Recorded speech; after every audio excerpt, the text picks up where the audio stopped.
be in the MLS Cup today, but they finished 11th. Yeah. How quickly did that happen? It happens.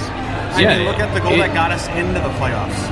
It was a lucky deflection from Dotson off the defender and in, and we were there, just like that. I mean, luck is it's the every given Sunday or any given Sunday scenario where. But you want Sterling. You want this to happen in MLS, though. You know why you want it to happen? Because you want more fans. You want different places to have an opportunity to be a champion. And make no mistake, this is again. Mr. High Horse. This podcast has almost entirely been speculation today, and everything we've talked about is not black and white. This is just another one of those cases. I mean, don't get me wrong, because teams like LAFC and Atlanta United, listen, a good way to get to the playoffs is to spend a lot of money. Yeah. There's no denying that. Right. It takes, there's some other factors that kind of go into it. And it's you can't buy a championship in this league or any league. Yeah. We've seen that, so. That's right. And that's true. And that's what, that's the benefit of having a playoff system is you kind of, the championship doesn't always have that money spender, though Toronto's spend a shit ton of money on a really shitty players. Yeah. But, is that their formula? Because how many times have we had? How many times? That was our formula for a while. How many times in recent years have we had a Seattle-Toronto matchup? I mean, three times. Three times. Three times. So maybe whatever they're doing works. Well, I think Toronto, they just get hot at the right time. Well, and Seattle's the same way. Yeah. They go cold at some point, and then all of a sudden they pick it up and they. I mean, I look at these playoffs just like the football playoffs, just like NCAA tournament, March Madness. Team gets hot, you start going. NCAA is the same way. I mean, there are times where you get the Final Four and you might have a 10 seed in there or a 9 seed, and you're going, how did the number 1 seed lose? Yeah, because it's one game. Yeah, I mean, to me, give me a balanced schedule and give me the top team in the league. That's the champion. Yeah, it's so much simpler. So, I don't know. So we got Seattle and Toronto playing today for in the final. We'll see what happens there. Before we get to break, guys, I want to say one thing. Dave was at a little football game yesterday, a big football game.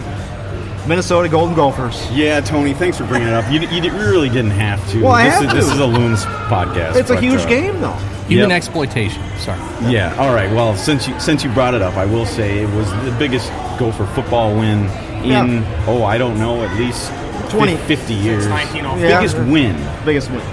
Just in a long time. I mean, they've had big games. This was the biggest game in TCF Bank Stadium, to say the least. At least the Loons shared the stadium for a couple years, so it kind of ties in a little bit. But extremely exciting. I was at the game yesterday. I was on the field after the game.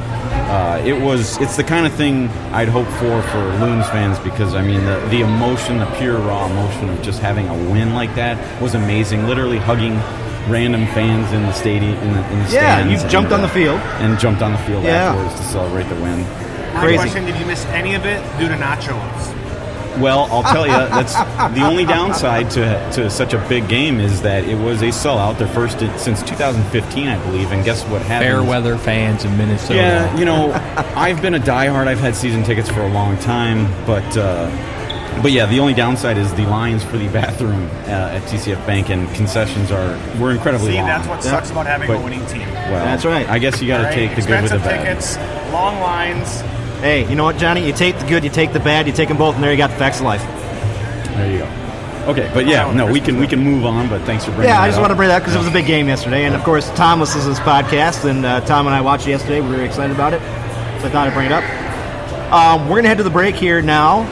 When we come back from the break, Sterling has a little story, just a little quib to talk about flat earthers again.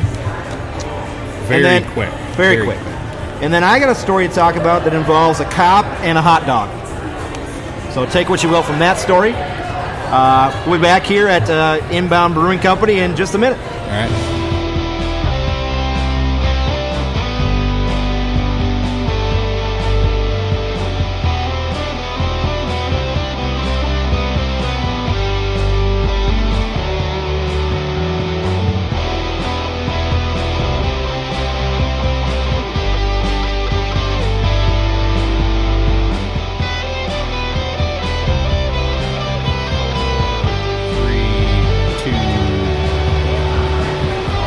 welcome back, everybody. We are still at Inbound Brewing Company here in Minneapolis.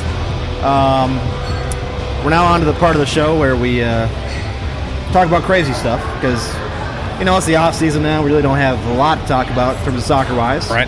Now we have alcohol in us. Yeah, exactly. We have some beer in us. And that usually helps, yeah. Again, thanks to Inbound Brewing Company for having us out here. So Sterling has just a very quick super thing to talk about flat earth stuff. We should talk about the beers first. Yes. Thanks, Johnny. We are at a brewery. We are at a brewery. Let's talk about the brewery. John's been useful. Yeah.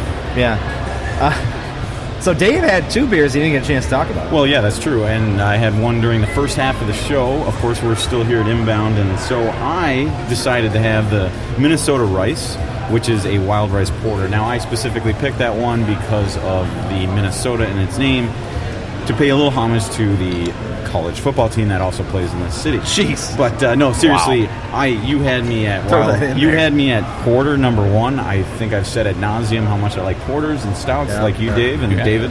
And this one also tweaked my eye just because it says it's a wild rice porter. So and they call it the Minnesota Rice because wild rice is native to Minnesota. Yeah, and I'll tell you what, it was delicious. It's gone now. That's probably proof. Yeah. I didn't even mind that I was drinking out of cracked glass. I didn't realize it until the very end. But no, it was delicious. I guess, it didn't really have a coffee taste to it, but it had that roasted flavor, probably the rice itself. So yeah, I'd highly recommend it. And now I did decide for the second half of the pod to go with the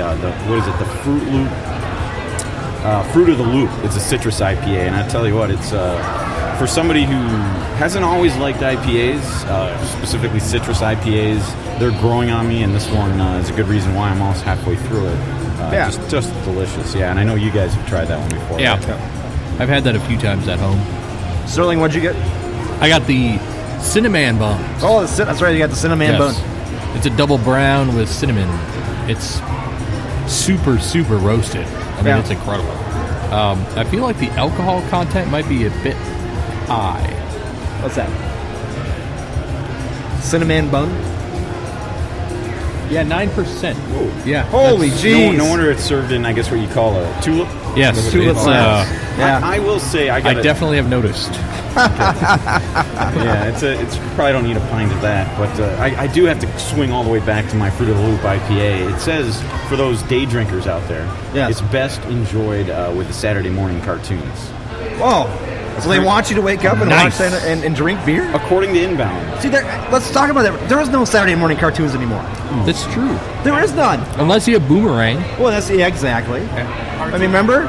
Channel 4, Channel 5, Channel 11. All had. And when I was a kid, you'd be switching. You'd know the schedule. Yeah, exactly. Okay, from this time to this time, this is what I'm watching, and I'm switching over here, Yep. Pee-wee's Playhouse. Exactly. Yeah, I never watched that. My parents wouldn't let me watch that. Pee-wee's Playhouse? Yeah. Why? I don't know. It wasn't until I was old that I realized that Pee-wee Herman, or Paul Rubens as his name is, started Pee-wee's Playhouse as a comedy act out in L.A. Huh. And I've seen some of the earlier things that he did in L.A. Very dirty. Oh. And he turned it into a children's episode. Maybe that's why your parents said no. Maybe. No. I had the Milkshake IPA, which is it's not called Milkshake IPA. It is called Super G Love Shake. Yes. It's made with orange and vanilla. It tastes like orange creamsicle, which pretty much I've had ones like this. And again, as we're looking at their descriptions of their beers, does it truly taste like an orange creamsicle? I mean, that's what it tastes like. I don't think you could go wrong with that. No, you can't. No. That's why it's very drinkable. My wife would hate that. Why? If I told her that, she'd be like, I'm not trying it. Why? She hates creamsicles. She hates creamsicles? Right? What the How heck's weird your is problem? that? Who hates creamsicles?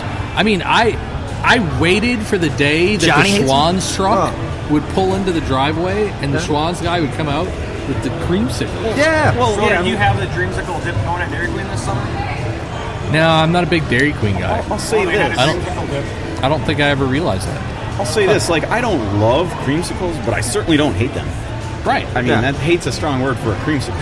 I mean, it's a hate word. It's a strong word in general, but it is, especially to describe a creamsicle like that. I mean, hating Michael Bradley, that makes sense. Yes, and I hope to some of us. Hating orange creamsicles is bizarre. That's weird. Yeah. That's a good segue. Let's do this really quick. We didn't do this. I think again we can thank John for this. We did not make our official predictions for the MLS Cup. Granted, everybody's going to be listening to this after the fact, so they can either laugh at us or commend us on our brilliant prediction. I'll go first.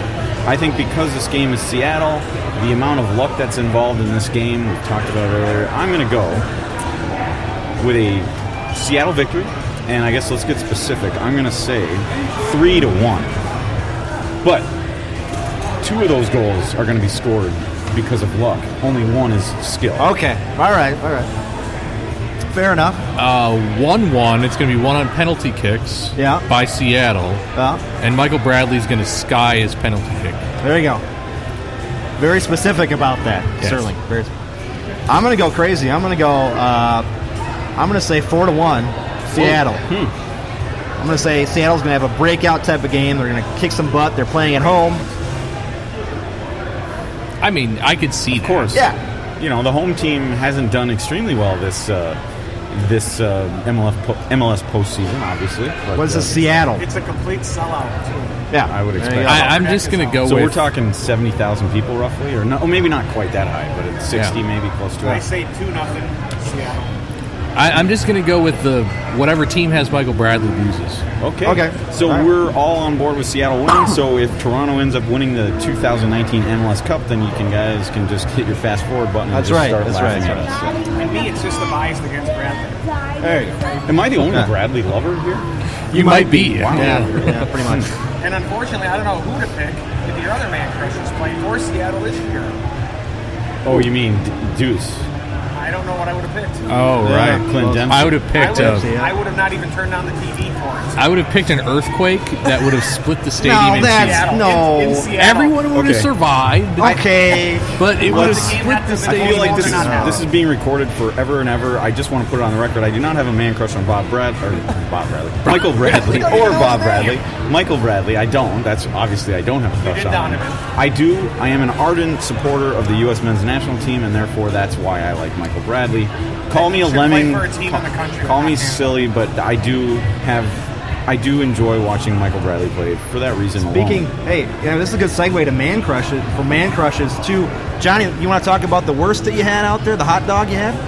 Pretty good currywurst. Yeah. Well, you want to talk about who was it? What's the name of the food truck?